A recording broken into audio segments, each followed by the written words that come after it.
Hello friends, कैसे हैं आप लोग। एक बार फिर हाजिर हैं आपके सामने भारत के संविधान के विभिन्न आयामों पर जो अपनी चर्चा चल रही है उसी पर बातचीत कर रहे हैं हम लोग।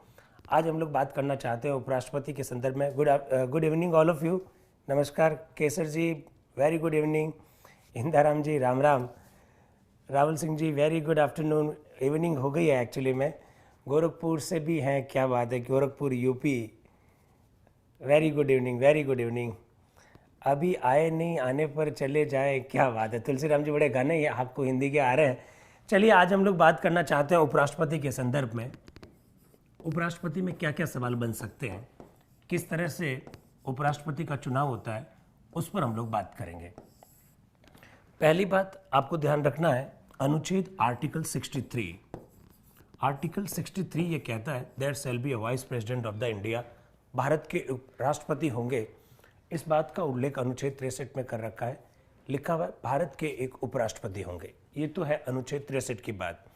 अब कौन बन सकता है उपराष्ट्रपति, इसके लिए क्या क्या क्वालिफिकेशन है, उस पर हम लोग बात कर लेते हैं।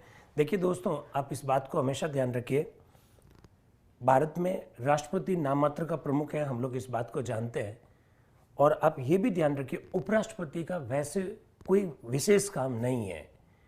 उपराष्ट्रपति का ये जो पद है हमने अमेरिका से लिया है, और उपराष्ट्रपति का पद विषम परिस्थितियों में काम आता है, जब राष्ट्रपति का पद रिक्त हो जाता है तब। सामान्य परिस्थितियों में उपराष्ट्रपति का कोई विशेष कार्य नहीं है।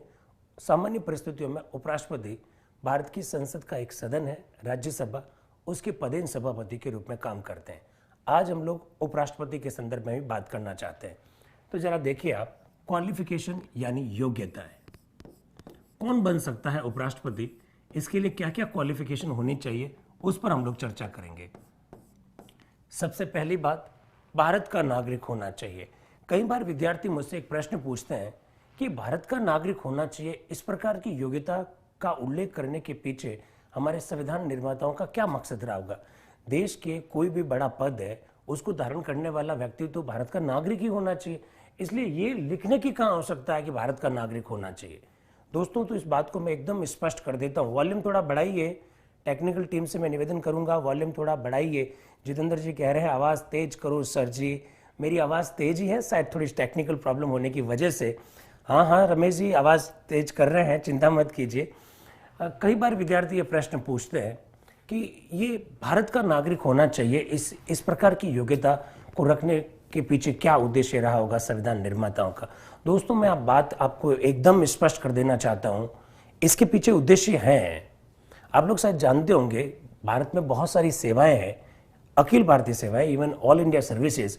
उन सेवाओं में भारत के अलावा दूसरे देश के नागरिक भी अप्लाई कर सकते हैं। आपको जानकर बड़ा ताज्जुब हो रहा होगा। वॉल्यूम कम है, सब लोग कह रहे हैं वॉल्यूम बढ़ाइए, प्लीज वॉल्यूम बढ़ाइए। तो वॉल्यूम बढ़ाइए, मैं टेक्निकल टीम से फिर निवेदन कर रहा हूँ। नेपाल, जैसे नेपाल के लोग हैं, नेपाल के नागरिक भी भारत में लोक सेवाओं में उसमें एप्लीकेशन दे सकते हैं। भूटान के लोग कुछ सेवाओं में एप्लीकेशन दे सकते हैं। इस वजह से कुछ मामलों में हमने स्पष्ट रूप से कह दिया कि ये ऐसे पद है जो केवल और केवल भारत के नागरिक के लिए आरक्षित है। तो उपराष्ट्रपति की क्वालिफिकेशन के बारे में सबसे पहली जो क्वालिफिकेशन है वो भारत का नागरिक होना चाहिए। ये एक बात स्पष्ट हुई।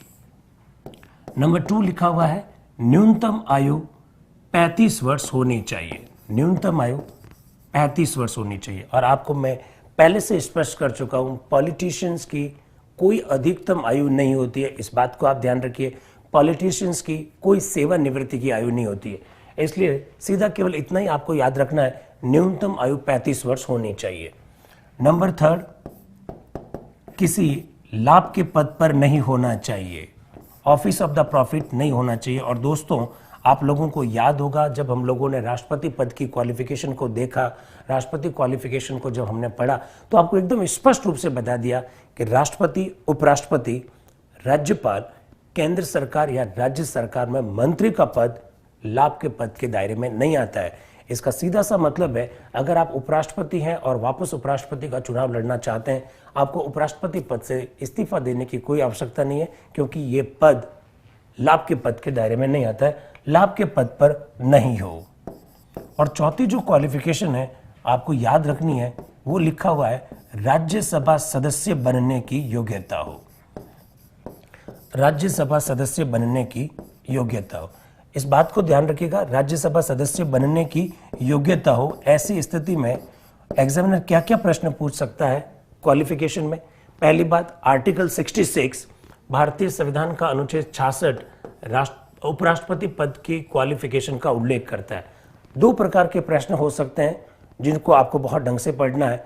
एक, वो लिख देगा मूल रूप से भारत का नागरिक हो। आपको ध्यान रखना, ऐसा कहीं पर भी शब्द लिखा हुआ नहीं है, सीधा लिखा हुआ है he should be citizen of the India.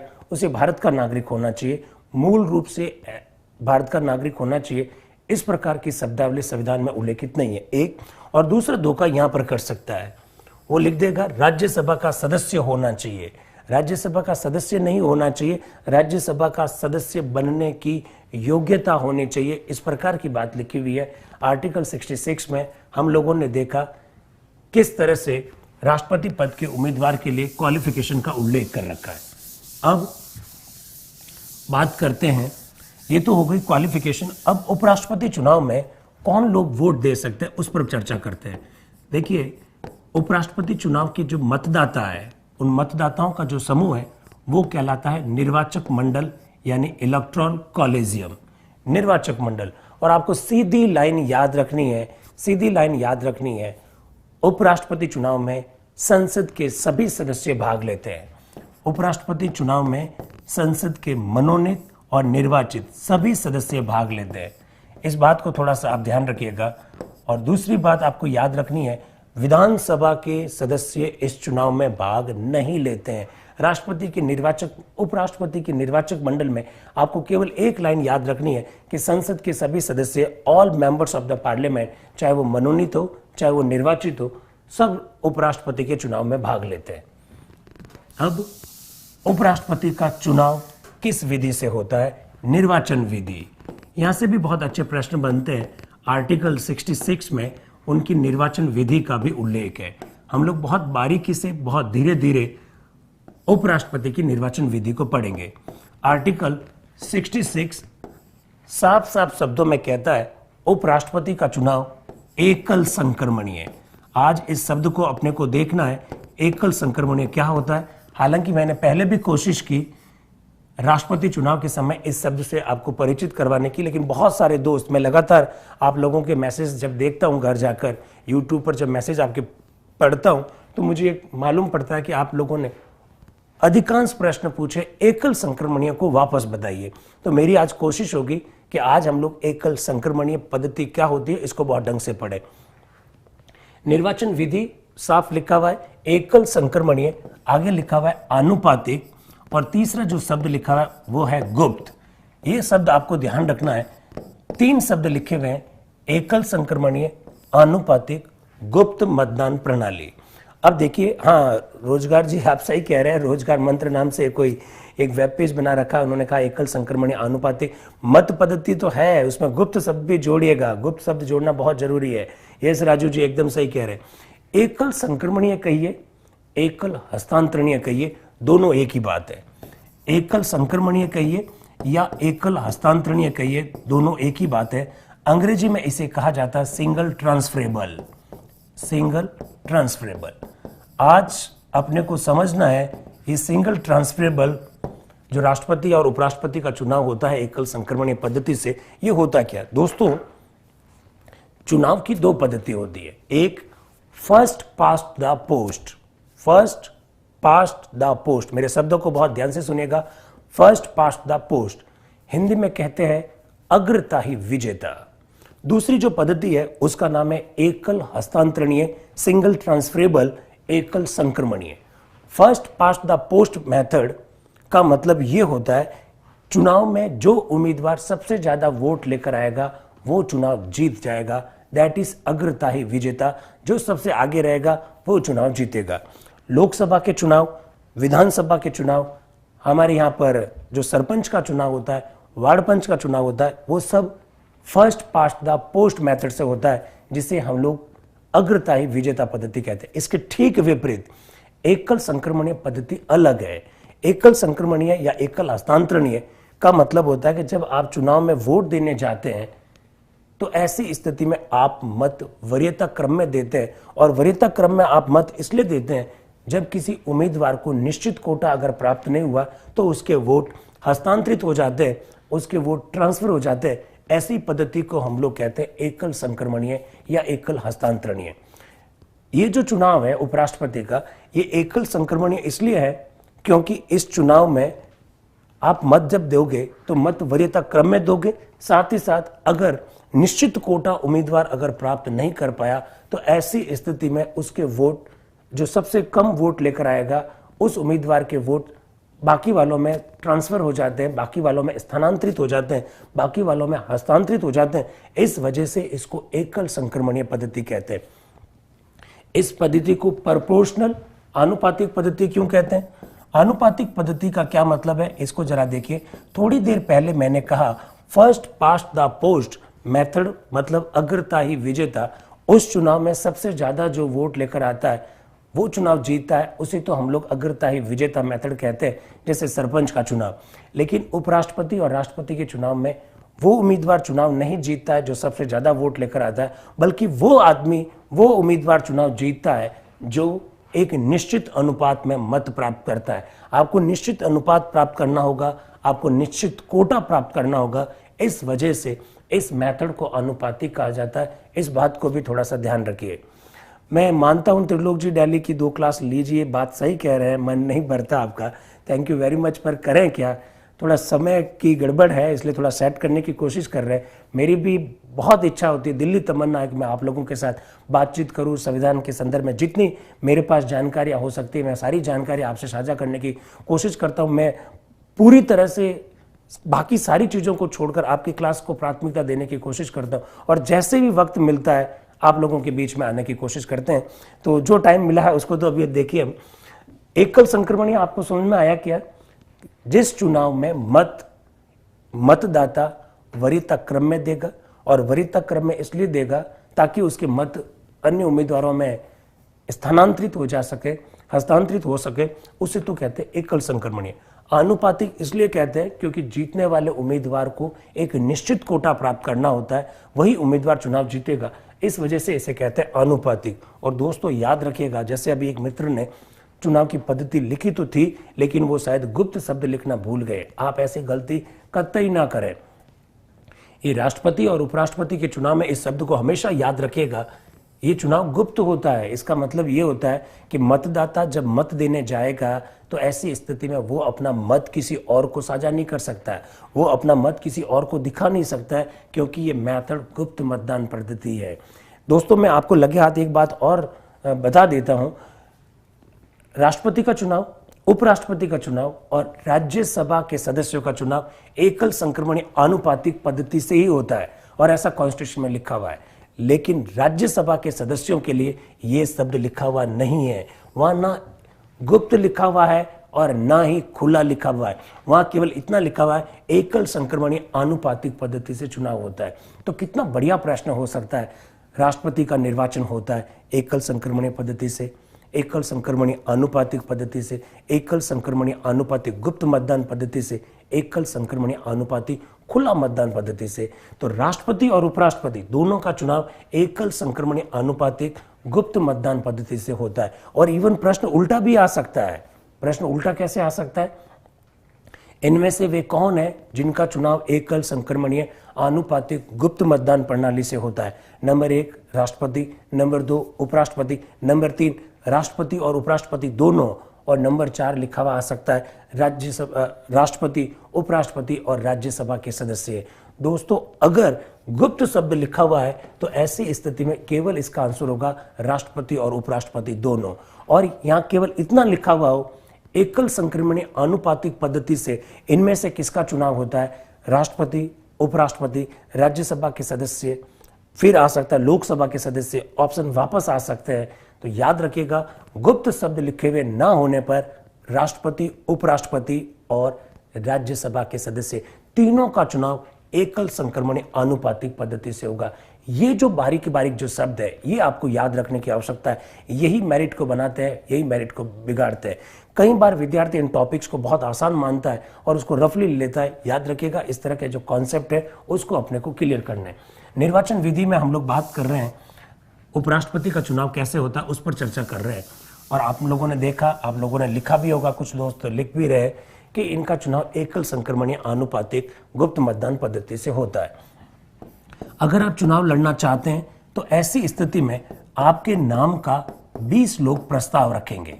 प्रस्तावक 20 होंगे और अनुमोदक भी 20 होंगे।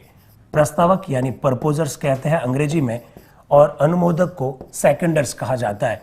20 लोग जो आपके नाम का प्रस्ताव रखेंगे, दूसरे 20 लोग होंगे जो आपके नाम का अनुमोदन करेंगे। कभी भी सेम नहीं हो सकते, जो प्रस्तावक होंगे वो कभी भी अनुमोदक नहीं हो सकते। और आप इस बात को भी ध्यान रखिएगा, अगर आपने एक उम्मीदवार के प्रस्तावक के रूप में नाम दे दिया तो दूसरे उम्मीदवार के आप ना तो प्रस्तावक बन सकते हैं ना ही अनुमोदक बन सकते हैं। इस बात को भी ध्यान रखें। साथ ही साथ आपको दोस्तों ये भी ध्यान रखना है, प्रस्तावक और अनुमोदक वही हो सकता है जो राष्ट्रपति या उपराष्ट्रपति चुनाव में मत देता है। क्योंकि हम लोग उपराष्ट्रपति की बात कर रहे हैं तो उपराष्ट्रपति के निर्वाचक मंडल में जो लोग शामिल होते हैं वही प्रस्तावक हो सकते हैं, वही अनुमोदक हो सकते हैं। और आप लोग जानते हैं उपराष्ट्रपति के निर्वाचक मंडल में संसद के दोनों सदनों के ही सदस्य शामिल होते हैं। इसका सीधा सा मतलब है 20 प्रस्तावक जो होंगे वो एमपीज होंगे, सांसद होंगे, और 20 जो अनुमोदक है वो भी एमपीज यानी सांसद होंगे। इस बात को भी आप थोड़ा ध्यान रखें। इस चुनाव में वही जमानत राशि 15,000 रुपए होती है। 15,000 रुपए जमानत राशि है और जमानत राशि साफ लिखा हुआ है जो वैलिड वोट्स है, उस वैलिड वोट्स का अगर 1/6 मत प्राप्त नहीं किए, ऐसी स्थिति में ये सही कह रहे हैं परशुराम जी, 15,000 है, एकदम सही है। अगर 1/6 वैलिड वोट्स का नहीं प्राप्त किया तो ऐसी स्थिति में जमानत राशि जब्त हो जाती है। कई बार दोस्त लोग ये पूछते हैं, आप लोग मुझसे ये प्रश्न पूछते हैं कि सर ये जमानत राशि कहाँ चली जाती है या कहाँ जमा होती है। देखिए, जमानत राशि RBI reserve bank of India में जमा होती है। अच्छा, एक प्रश्न और पूछा जाता है, विद्यार्थियों के द्वारा अक्सर पूछा जाता है और बहुत ज्यादा कंफ्यूज करता है, मैं इसको भी क्लियर कर देता हूं। अनुच्छेद 324, देखिए 3 बातें हम लोग एक साथ में करना चाह रहे हैं। जरा देखिए, राष्ट्रपति के उपराष्ट्रपति के निर्वाचन विधि के संदर्भ में 3 बातें एक साथ में करना चाह रहे हैं, बहुत बारीकी से सुनना है। ये उपराष्ट्रपति का निर्वाचन है। पहली बात, कौन करेगा निर्वाचन और कौन करवाएगा निर्वाचन। निर्वाचन तो करते हैं संसद के सभी सदस्य, वो तो हो गया उपराष्ट्रपति का निर्वाचक मंडल, लेकिन चुनाव कौन करवाएगा। उपराष्ट्रपति का चुनाव करवाना अनुच्छेद 324 के तहत चुनाव आयोग का कार्य। ये पहली बात क्लियर हो जानी चाहिए। चुनाव आयोग ही उपराष्ट्रपति के चुनाव करवाएगा। एक दूसरी बात, अगर चुनाव में किसी भी तरह की समस्या खड़ी हुई, किसी भी तरह की प्रॉब्लम खड़ी हुई, तो ऐसी स्थिति में सर्वोच्च न्यायालय ही मामला सुन सकता है। भारत का कोई अन्य न्यायालय या भारत का कोई अन्य आयोग राष्ट्रपति और उपराष्ट्रपति के चुनाव के संदर्भ में किसी प्रकार की शिकायतों को नहीं सुनता है। चुनाव करवाएगा चुनाव आयोग, और चुनाव के संदर्भ में यदि किसी भी प्रकार की प्रॉब्लम क्रिएट होती है तो ऐसी स्थिति में उन मामलों की सुनवाई करने का काम आर्टिकल 71 के तहत आर्टिकल 71 के तहत सुप्रीम कोर्ट करता है। इस बात को भी ध्यान रखिए। लेकिन आपके मन में एक प्रश्न जरूर आता होगा, चुनाव जब करवाया जाता है तो ऐसी स्थिति में इन चुनाव में पीठासीन अधिकारी कौन होता है, प्रिजाइडिंग ऑफिसर कौन होता है। तो दोस्तों एकदम बात क्लियर कर देते हैं, राष्ट्रपति और उपराष्ट्रपति चुनाव में पीठासीन अधिकारी लोकसभा और जो हमारी राज्यसभा है, इन दोनों में एक एक महासचिव होता है। लोकसभा का भी एक जनरल सेक्रेटरी है, महासचिव कहते हैं, और राज्यसभा का भी एक महासचिव है। ये जो महासचिव है, यही महासचिव राष्ट्रपति और उपराष्ट्रपति के चुनाव में पीठासीन अधिकारी या यूं कह दीजिए निर्वाचन अधिकारी के रूप में काम करते हैं। आप कहेंगे कौन सा महासचिव करेगा। राष्ट्रपति में जैसे लोकसभा के महासचिव ने निर्वाचन अधिकारी के रूप में काम किया, तो उपराष्ट्रपति के चुनाव में राज्यसभा के महासचिव निर्वाचन अधिकारी के रूप में काम करेंगे। ये बारी बारी से करते हैं। एक बार राष्ट्रपति का चुनाव लोकसभा के महासचिव निर्वाचन अधिकारी बन जाता है तो अगली बार राज्यसभा का महासचिव बनेगा। उपराष्ट्रपति चुनाव में एक बार राज्यसभा के महासचिव निर्वाचन अधिकारी रह गए तो अगली बार लोकसभा के महासचिव निर्वाचन अधिकारी के रूप में रहेंगे। इस बात को ध्यान रखिएगा। मैंने 3 कॉन्सेप्ट एकदम आपके सामने रखे हैं। निर्वाचन करवाएगा अनुच्छेद 324 के तहत चुनाव आयोग। चुनाव में यदि किसी प्रकार की कोई प्रॉब्लम खड़ी हुई तो ऐसी स्थिति में आर्टिकल 71 साफ शब्दों में कहता है इसका निर्णय सुप्रीम कोर्ट करेगा। और चुनाव करवाने के लिए जो निर्वाचन अधिकारी है, निर्वाचन अधिकारी महासचिव होता है, बारी बारी से होता है, कभी लोकसभा से होता है, कभी राज्यसभा से होता है। इस तरह का ये बारी बारी का सिस्टम चलता रहता है। इस बात को भी आप थोड़ा सा ध्यान रखें।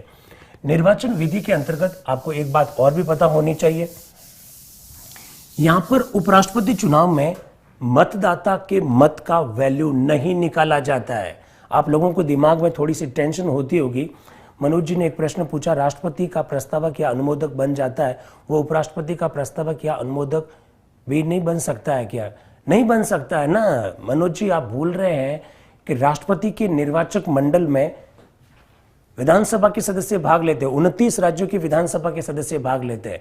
उनका निर्वाचक मंडल अलग है, इनका निर्वाचक मंडल अलग है, इसलिए वो उनके प्रस्तावक जो अनुमोदक है वो इस चुनाव में नहीं बन सकते। हाँ, अगर सांसद है तो बन सकते हैं, कोई दिक्कत नहीं है, लेकिन उनके निर्वाचक मंडल में और भी लोग शामिल होते हैं। दैट्स वाई मैंने ऐसा बोला। मनोज जी, इस बात को आप थोड़ा सा ध्यान रखें।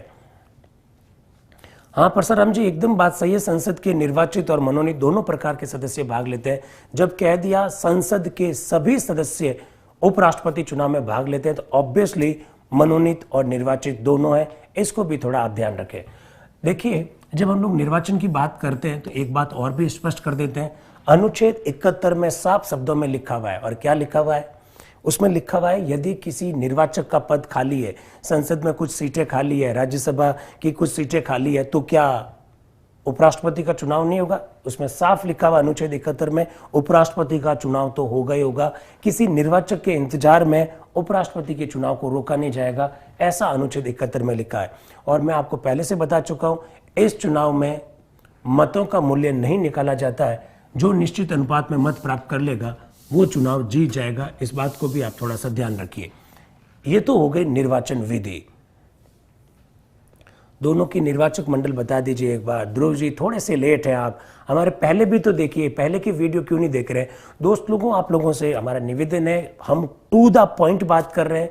हम लोगों ने संविधान सभा से बात करनी शुरू की, हम लोगों ने प्रस्तावना पर बात की, मौलिक अधिकार, नीति निर्देशक तत्व, इसके बाद में मूल कर्तव्य पर बात की।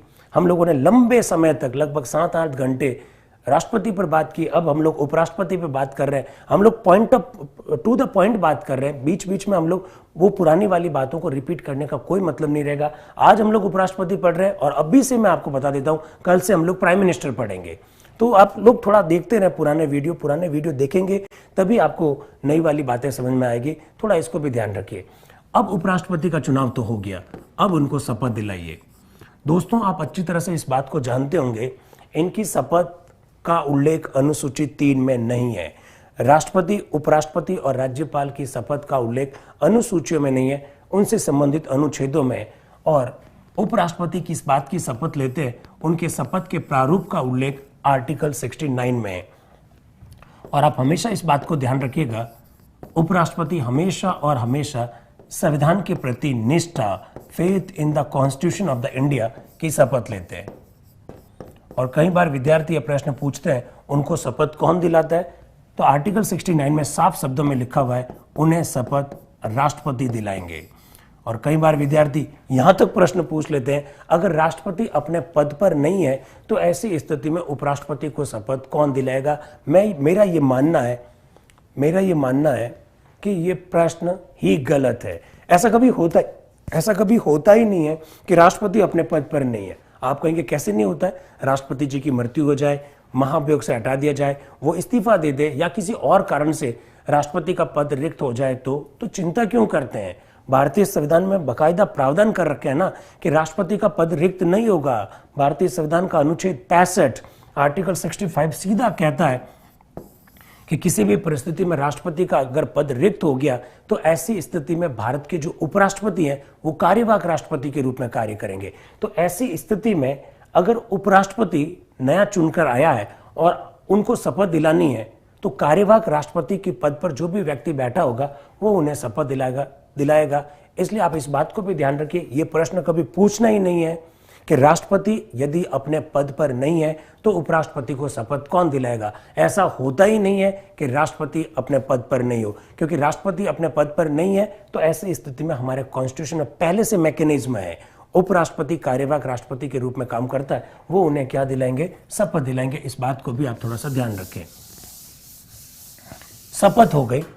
अब देखिए कार्यकाल यानी टेन्योर, टेन्योर को भी जरा देख लीजिएगा। उपराष्ट्रपति का कार्यकाल 5 वर्ष होता है और कॉन्स्टिट्यूशन में यह भी लिखा हुआ है जब तक कोई नया व्यक्ति जो उपराष्ट्रपति बना है वो अपना पद धारण नहीं कर लेता है तब तक वे जो राष्ट्रपति है, जो पुराने वाले जो राष्ट्रपति है, वो ही अपने पद पर बने रहते हैं, वो ही इसको कंटिन्यू करते हैं। एक दूसरी बात दोस्तों, आपको बहुत बारीकी से सुनना है। अगर, क्या मैं कह रहा हूं उसको सुनिए, अगर उपराष्ट्रपति का पद उनके निर्धारित अवधि से पहले खाली हो गया तो ऐसी स्थिति में क्या होगा, आप सारे लोग जानते होंगे, नए चुनाव करवाए जाएंगे। लेकिन कितने समय में? मेरे हिसाब से आप मुझे शायद आंसर देने वाले हैं, कार्यकाल में संविधान मौन नहीं है। प्रवीण, पवन जी, कार्यकाल में संविधान मौन नहीं है, किसने कह दिया?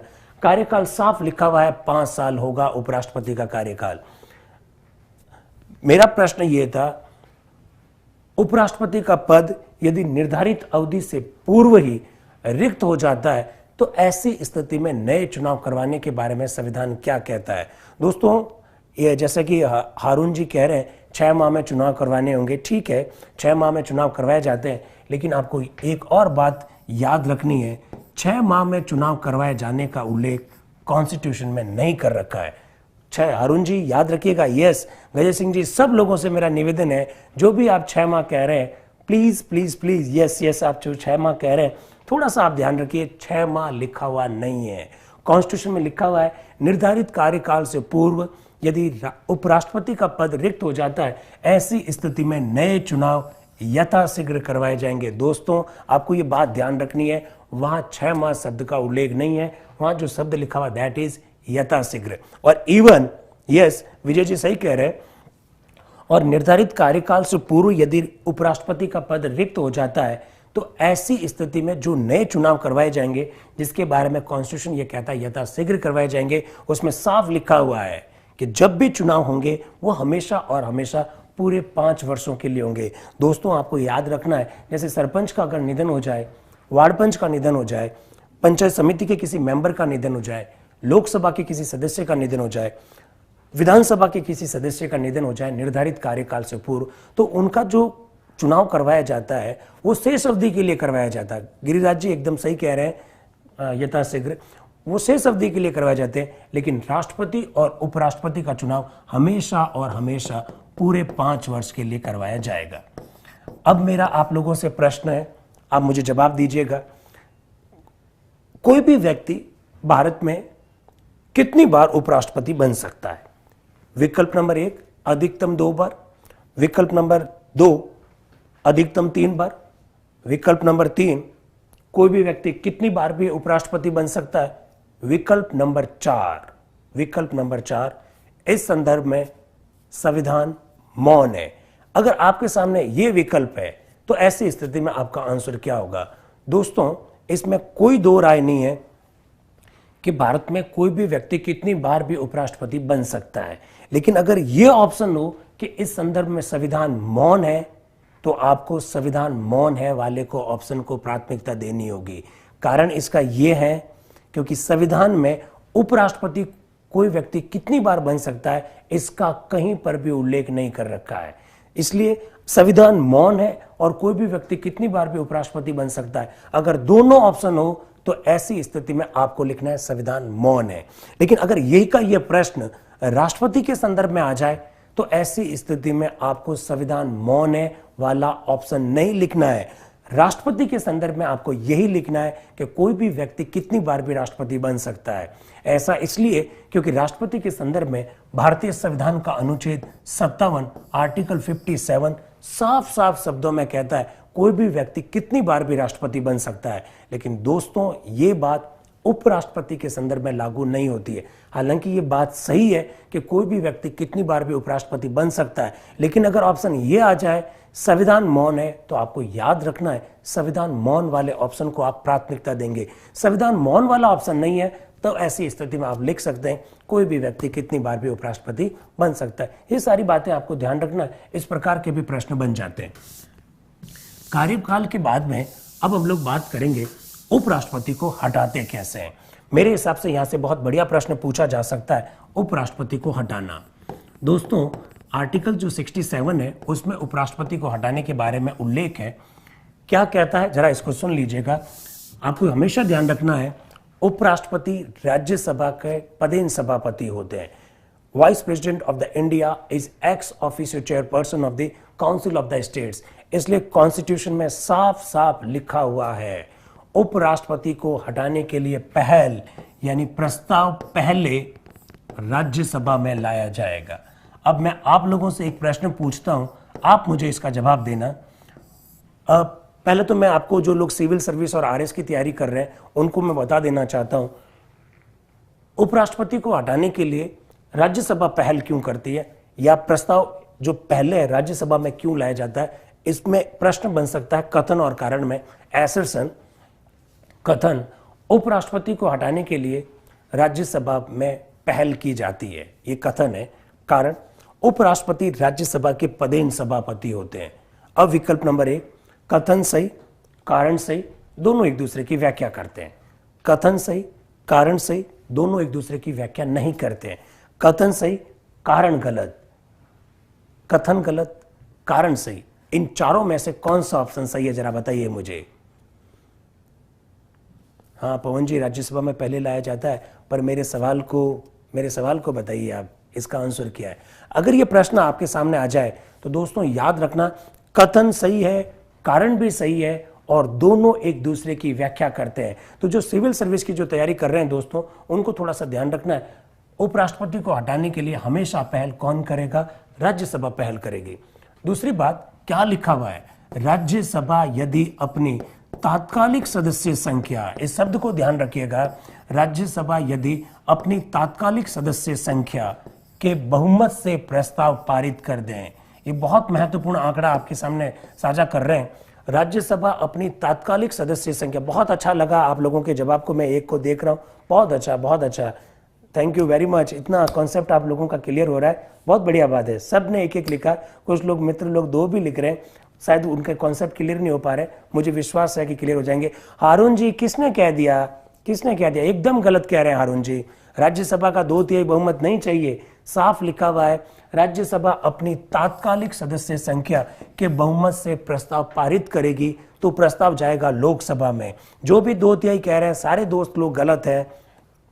उपराष्ट्रपति को हटाने के लिए राज्यसभा अपनी तात्कालिक सदस्य संख्या के बहुमत से प्रस्ताव पारित करती है और वो प्रस्ताव लोकसभा में जाता है। और लोकसभा के बारे में लिखा केवल इतना है, लोकसभा यदि इस प्रस्ताव से सहमत हो जाती है तो ऐसी स्थिति में उपराष्ट्रपति का पद रिक्त माना जाता है। हाँ दोस्तों, सचिन जी पूरी तरह से गलत है, 2/3 नहीं है। मुकेश जी 2/3 नहीं है, आप इस बात को ध्यान रखिए। भारती प्लीज थोड़ा सा अपना आपको अपडेट करें।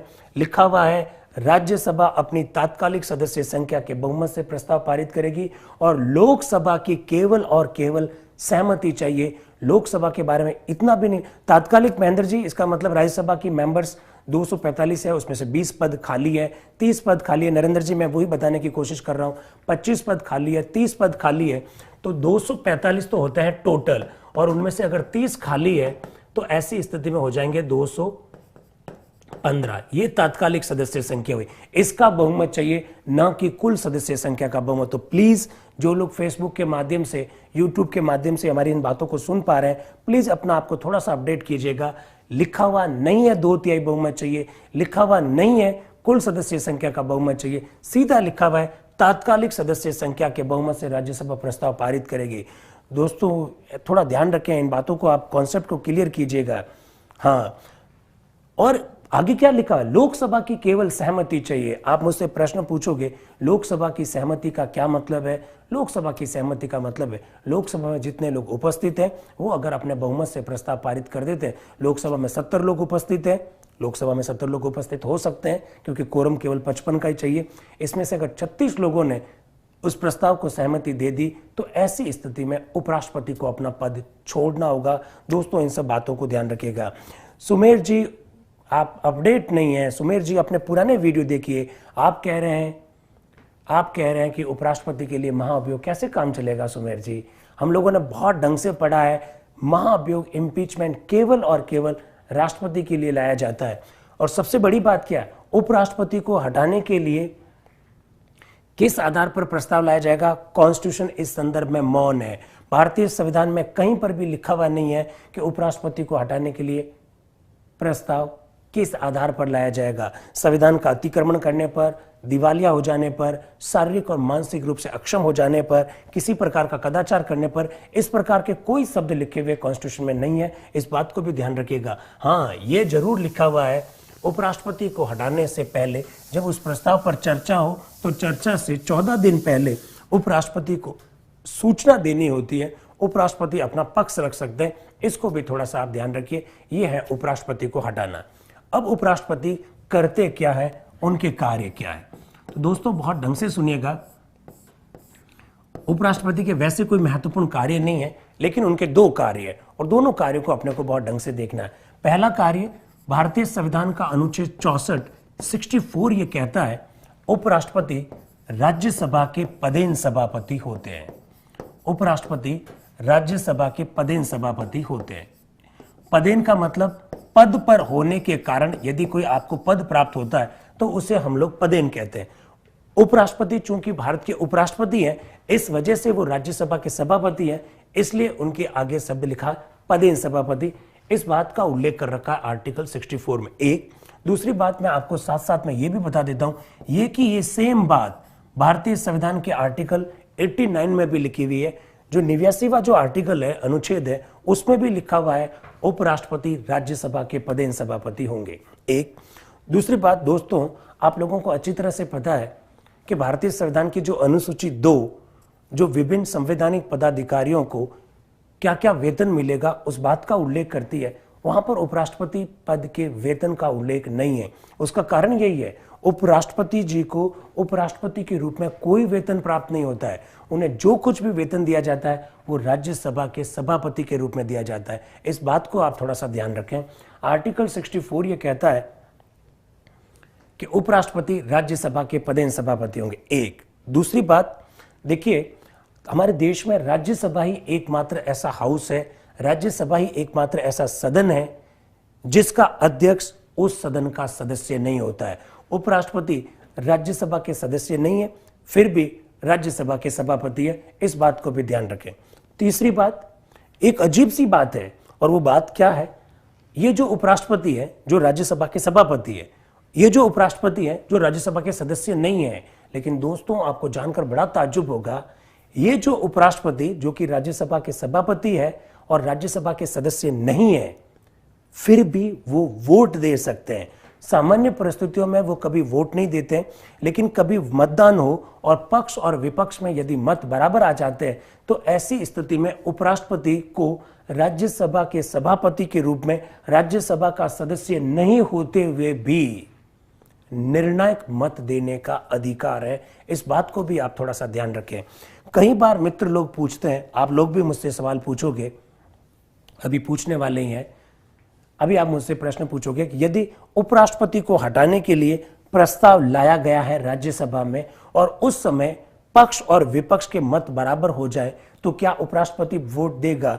दोस्तों मैं ये मानता हूं ये प्रश्न ही गलत है।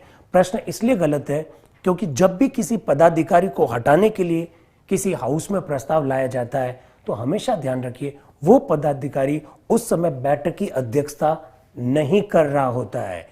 मैंने थोड़ी देर पहले कहा कि पक्ष और विपक्ष के मत बराबर हो जाने पर उपराष्ट्रपति निर्णायक मत दे सकता है राज्यसभा के सभापति के रूप में। लेकिन दोस्तों अगर उपराष्ट्रपति को ही हटाने के लिए प्रस्ताव लाया है तो ऐसी स्थिति में वो राज्यसभा के सभापति के रूप में थोड़ी काम कर रहे होंगे। जब उनको हटाने के लिए प्रस्ताव लाया जाता है, तब उपसभापति राज्यसभा के सभापति के रूप में कार्य करते हैं। और उस समय अगर पक्ष और विपक्ष के मत बराबर हो जाएंगे तो उस समय उपसभापति निर्णायक मत देंगे, ना कि उपराष्ट्रपति। उपराष्ट्रपति किस हैसियत से मत देंगे?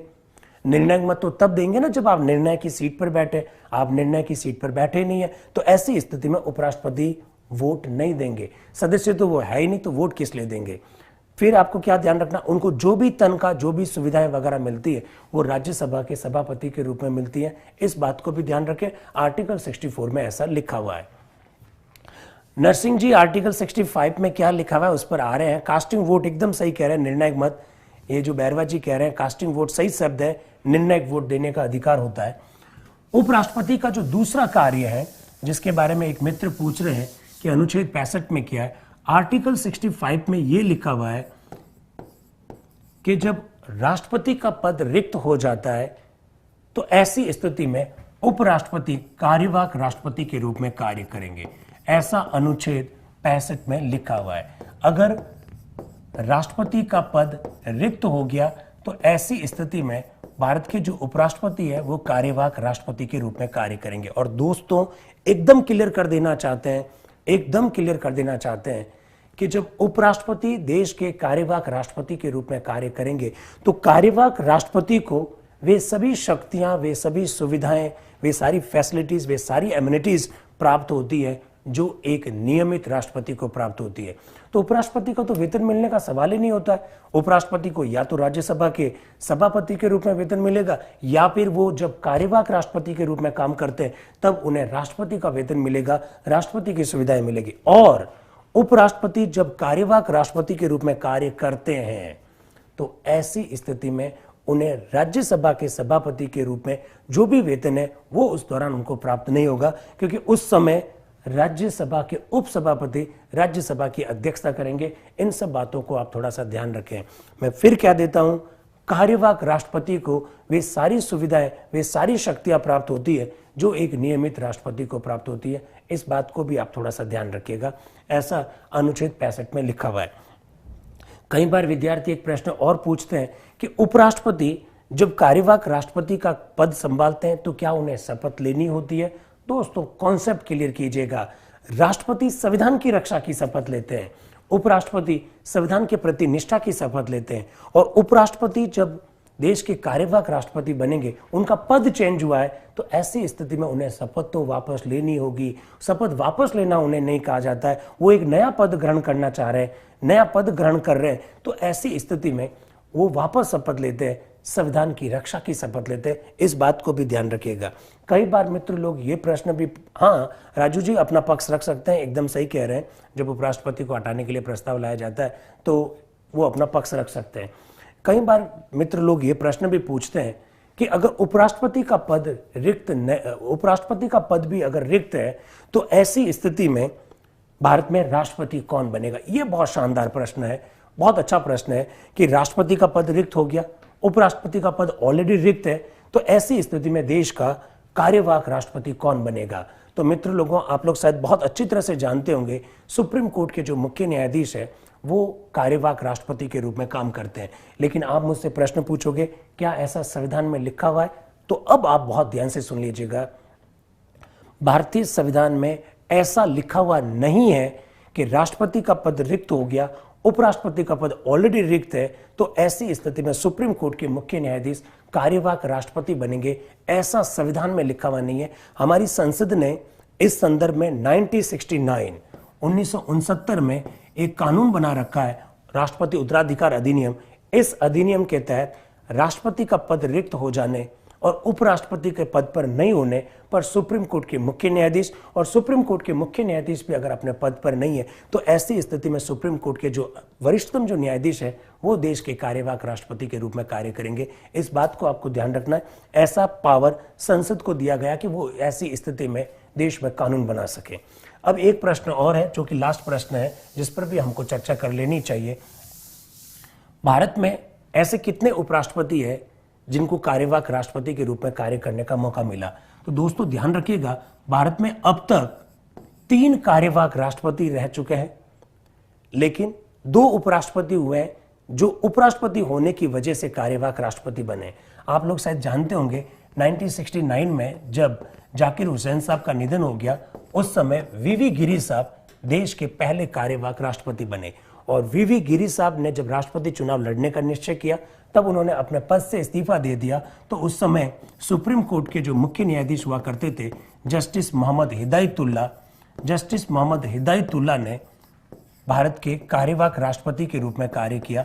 तो ये justice Mohammad Hidayatullah supreme court के मुख्य न्यायाधीश थे, इस वजह से उन्होंने भारत के कार्यवाहक राष्ट्रपति के रूप में कार्य किया। और तीसरी बार 1977 में जब देश के राष्ट्रपति फखरुद्दीन अली अहमद साहब का निधन हो गया, उस समय देश के उपराष्ट्रपति हुआ करते थे बीडी जत्ती, उन्होंने देश के कार्यवाहक राष्ट्रपति के रूप में कार्य किया था। तो दोस्तों, ये सारी बातें आपको ध्यान रखनी है। आज हम लोगों ने बहुत विस्तार से, मेरे हिसाब से उपराष्ट्रपति के संदर्भ में जितनी बातें हो सकती है उसके बारे में हम लोगों ने चर्चा की। हमारी चर्चा ये इसी तरह से आगे भी जारी रहेगी। और मैं आपको पहले से जो मित्र लोग नए जुड़ रहे हैं उन लोगों से मैं रिक्वेस्ट करना चाहता हूं कि हमारे यूट्यूब के जो पहले के जो आ रखे हैं वीडियोस, उन वीडियोस को देखें। उन वीडियोस को देखते हुए इन टॉपिक्स को देखें, आपको समझने में बहुत आसानी रहेगी। कल से मैं ये चाह रहा हूं हम लोग प्राइम मिनिस्टर टॉपिक को पढ़े, उसी सीक्वेंस में पढ़ना चाहते हैं जिस सीक्वेंस में भारत का संविधान लिखा हुआ है, भारत का संविधान बना हुआ है। आप अपना प्रेम इसी तरह से बनाए रखें। आपके मैसेज मुझे मिलते हैं, मैसेज में पढ़ता हूं। आप लोग हमारे वीडियो को इसी तरह से देखते रहें। Thank you very much and wish you all the best. Thank you. Click on the subscribe button to subscribe to our channel. Press the bell icon on the YouTube app and never miss another update.